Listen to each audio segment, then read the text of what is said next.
Oi, eu sou a Mini. E eu sou a Daisy. Sejam bem-vindos e bem-vindas ao Donas Cast. Esse é mais um episódio do quadro Vida de Freela, onde compartilhamos nossas experiências como ilustradoras freelancers e batemos um papo sobre o mercado de trabalho e afins. No episódio de hoje, vamos refletir sobre como o nosso trabalho pode ser mais diverso. E olha só, não queremos dizer sobre diversidade de técnica, tá? Porque, assim, muitos artistas escolhem, né, variar entre técnicas digitais e tradicionais e outros meios e tal, ou mesmo se profissionalizar em um estilo de ilustração, muita gente varia entre estilos, isso não tem problema nenhum.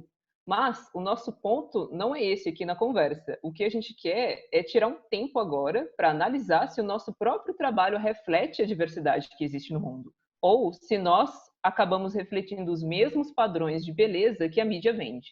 Sim, né? Porque eu até fico pensando, desde criança, a gente é bombardeado com um tanto de imagem de um ideal que a gente teria que seguir, e isso acaba indo para o nosso trabalho. Eu, muitas vezes, principalmente na adolescência, eu era aquele estilo mangá, né? Então, eu sempre desenhava meninas magras, altas, de cabelão, era sempre um padrão que eu seguia. E isso, eu acho que vem muito disso, de tipo, é o que a gente vê, o que é vendido pra gente, né? Então, isso é interessante porque a minha adolescência, quando eu desenhava bastante também, assim, era esse rolê de esse estilo mangá e tal. E tipo assim, a gente não vê muitas personagens negras, né, gente? Né? Nos animes, etc. Então, todos aqueles desenhos de personagens que eu fazia também eram um reflexo de mulheres brancas, e não necessariamente japonesas, né? Por mais que a gente esteja falando de uma cultura asiática.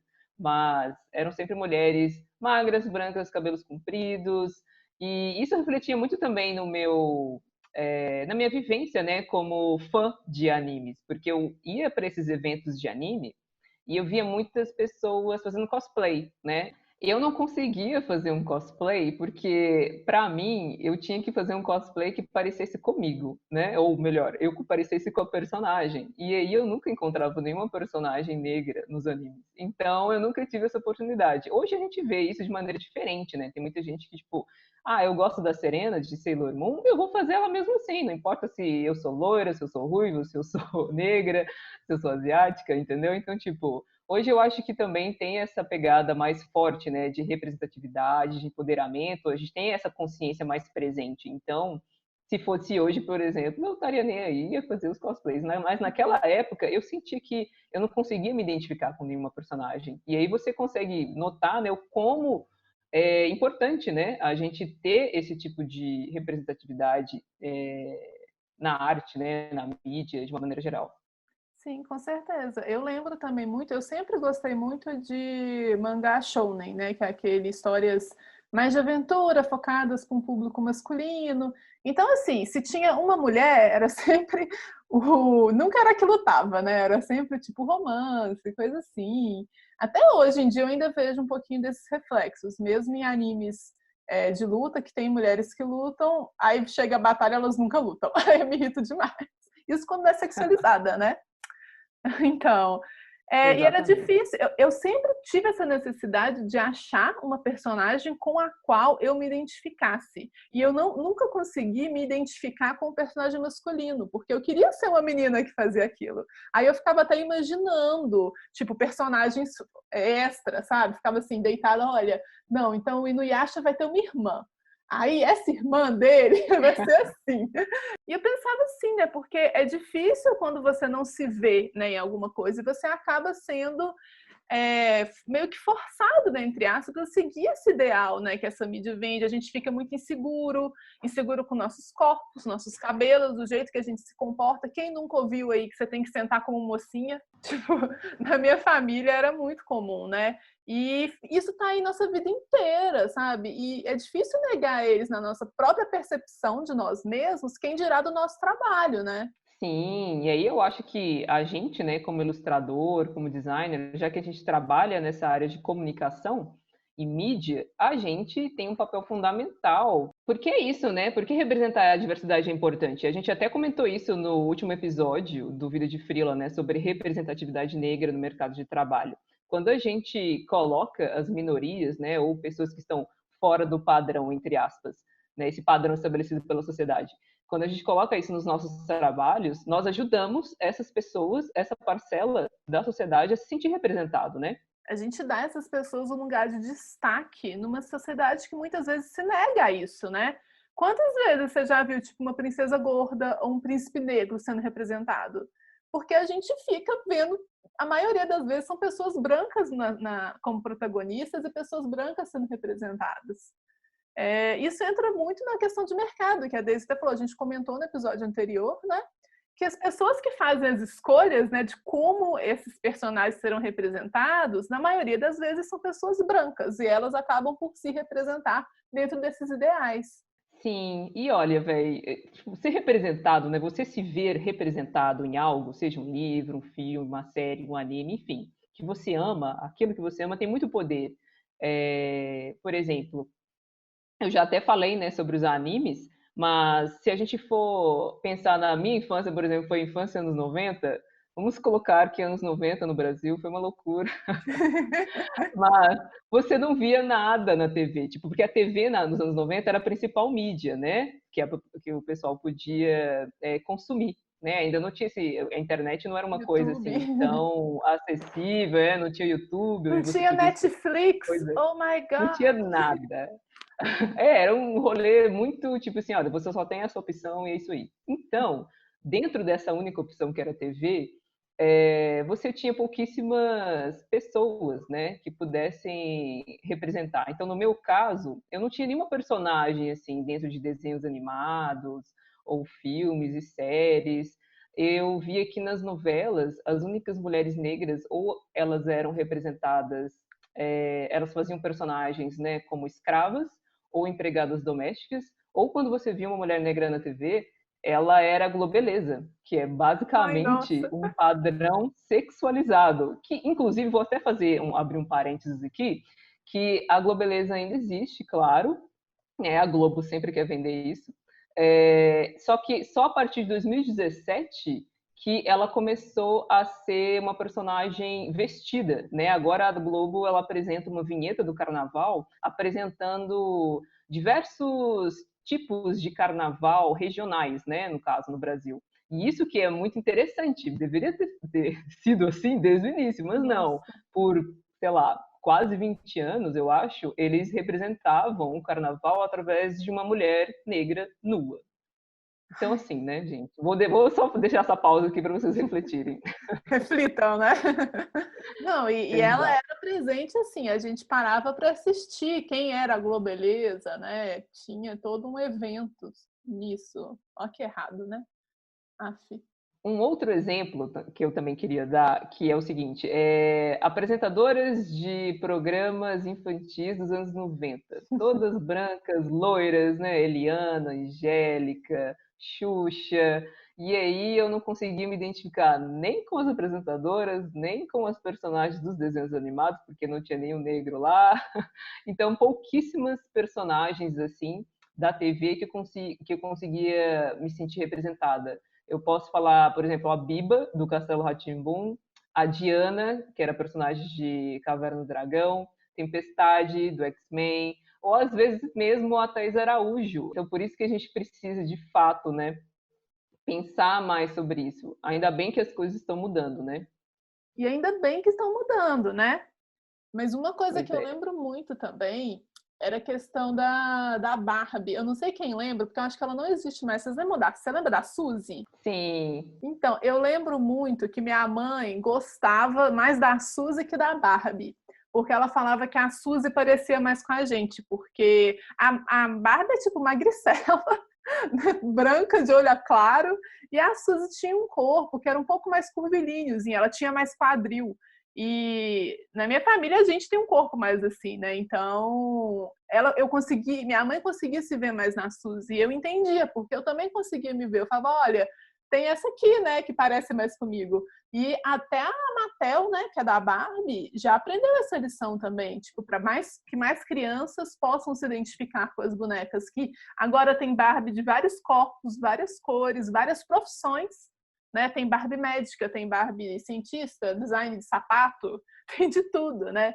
E isso é muito legal, né? Porque a gente não quer só brincar de boneca, né? A gente quer conseguir ver o que a gente gosta sendo realizado.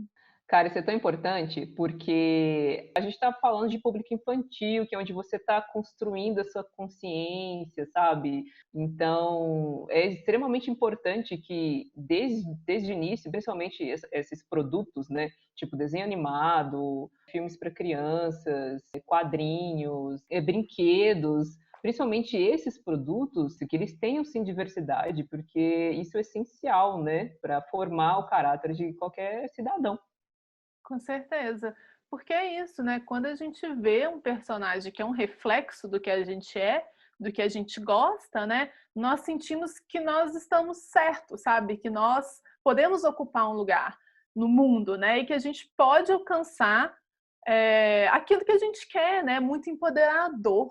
E a gente, como artista, né, nós temos esse poder de ajudar mais pessoas a se sentirem assim, a ajudar mais pessoas a se sentirem aceitas numa sociedade tão opressora. E é aí que chega na nossa pergunta, né? Tipo, o que que a gente pode fazer para a gente mudar essa realidade, já que nós somos profissionais aqui da indústria criativa? Eu acho que o principal é você tentar desenhar, né? A diversidade em si. Você, como ilustrador, você tentar, às vezes, pegar o momento de desenhar pessoas negras, asiáticas, gordas, magras, altas, baixas, etc. Tipo, olha o tanto de possibilidades legais que você tem para você fazer, às vezes, um projeto de livro didático ou livro infantil, quadrinho, qualquer tipo de trabalho, né? Você pode procurar referências e treinar como desenhar corpos diferentes, cabelos diferentes, e você só tem a ganhar com isso, né? Eu acho que a gente, como profissional, ganha desenvolvendo o nosso estilo, o nosso traço, e também você vai estar trabalhando para construir, basicamente, produtos para uma sociedade melhor. Sim, né? E além disso, eu acho também muito importante que é quando chega uma demanda para você que não está especificando nada sobre os personagens, por exemplo, qual a etnia, como que é o cabelo, usa óculos, o que que é, aproveite e aplique essa diversidade ali, né? Coloque personagens diversos. Ah, é uma cena, sei lá, eles estão brincando no jardim, coloca os amiguinhos lá, faz alguma coisa, né? Para ajudar a retratar isso. Eu acho que essa é a nossa obrigação, né, como artista. A gente tem que ajudar a quebrar essa normalização dos mesmos ideais dessa beleza eurocêntrica, né? A gente tem, eu acho que muito esse dever como artista, pelo menos eu sinto muito isso. E a gente ainda consegue sair desse clichê, né? E criar histórias ou narrativas muito mais marcantes e interessantes para o mercado. E fazer disso um hábito, né, gente? Não adianta simplesmente você desenhar um personagem negro quando aparece a hashtag e depois nunca mais. Você tem que fazer disso uma presença marcante, né, no seu trabalho. Eu me pego várias vezes tentando reavaliar meu trabalho, olhar assim, olha, o que, que eu estou desenhando ultimamente? Eu voltei para o padrão de novo, porque eu gosto muito de desenhar mulher. E tem hora que, assim, acho que o cérebro às vezes entra no modo automático, né, e acaba reproduzindo as coisas que a gente acaba vendo sempre, né? Essa biblioteca que a gente já tem cultural, né? Então, é um exercício meio que você vai ter que fazer sempre, de pegar e reavaliar seu trabalho e se forçar mesmo a começar a fazer esses desenhos e fazer essa diferença, né? Sim, inclusive, é bom você ter comentado isso, porque, por exemplo, eu também trabalho como designer e alguns anos atrás eu comecei a me conscientizar muito mais também sobre isso. Quando era para campanha publicitária, por exemplo, às vezes você precisa escolher um modelo num banco de imagens, e o modelo vai ser um médico ou um advogado, ou às vezes, sabe, essas profissões Uhum. tradicionais. E aí, quando você procura no banco de imagens e você digita, né, advogado, homem, modelo, só aparecem pessoas brancas. E eu fazia questão de não seguir esse padrão, de sempre procurar mulheres, ou mulheres negras, ou homens negros. Então, eu comecei a fazer isso de forma muito mais presente nos meus trabalhos, porque é aquilo que a gente falou antes, né? Se não está no briefing, principalmente, primeiro, assim, se estiver no briefing explicando algo ali, não, tem que ser uma pessoa branca, dá uma questionada. Por quê, né? Mas se Por não quê? Me tiver, conta. exatamente. Por que que tem que ser? Beleza, mas se não tiver no briefing, faça isso, né? Tipo assim, faça questão de procurar essas outras alternativas, porque é só assim que a gente vai conseguir. E eu comecei a fazer isso no meu trabalho como designer e também como ilustrador, e agora se tornou basicamente um hábito mesmo, né? Da gente sempre Uhum. pensar.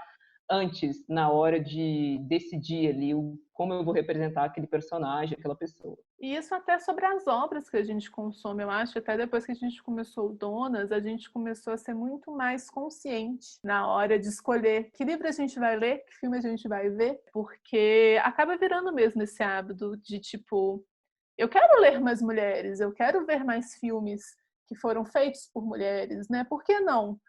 E depois você acaba viciando, né, também, e fica procurando mais.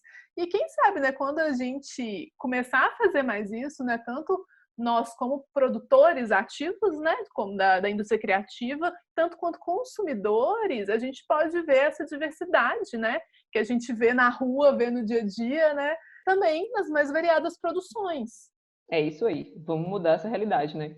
Bom, gente, acho que é isso. Se você tem alguma dúvida, sugestão de tema ou feedback para a gente aqui no Vida de Frila, mande um e-mail para art.donas, com 2 N's, @gmail.com. Ou manda um direct no nosso Instagram, o @arte.donas, igual o e-mail.